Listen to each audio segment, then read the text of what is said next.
La valise pleine d'émotions est un outil qui permet de développer certaines compétences psychosociales et plus particulièrement les compétences émotionnelles chez les enfants.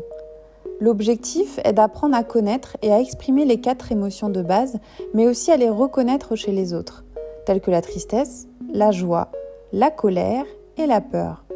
Les professionnels qui utilisent cette mallette et les suggestions pédagogiques du livret ont la possibilité d'aborder les émotions de différentes manières, que ce soit par la parole, la lecture, le jeu ou bien avec les masques et les marionnettes. Dans ce livret, vous aurez le choix entre une vingtaine de fiches d'activités très concrètes qui s'adaptent en fonction de l'âge de l'enfant. Les 4 grands personnages, tristesse, joie, colère et peur, peuvent représenter aussi bien une fille qu'un garçon. Sur une face figure un enfant blanc et sur l'autre un enfant de couleur.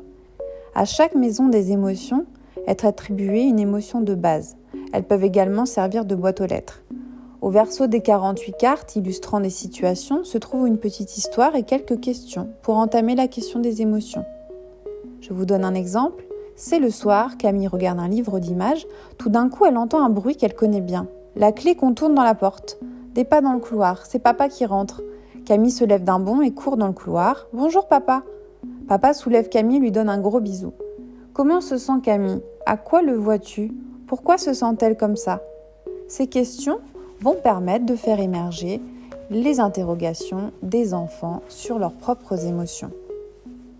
Nous avons aussi les marionnettes à doigts et les masques qui vont permettre aux enfants de communiquer leurs émotions par le jeu et qui peuvent aussi bien être utilisés par les adultes que par les enfants.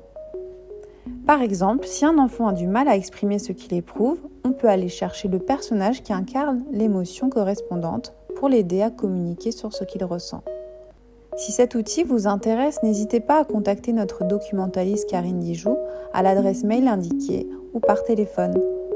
Merci.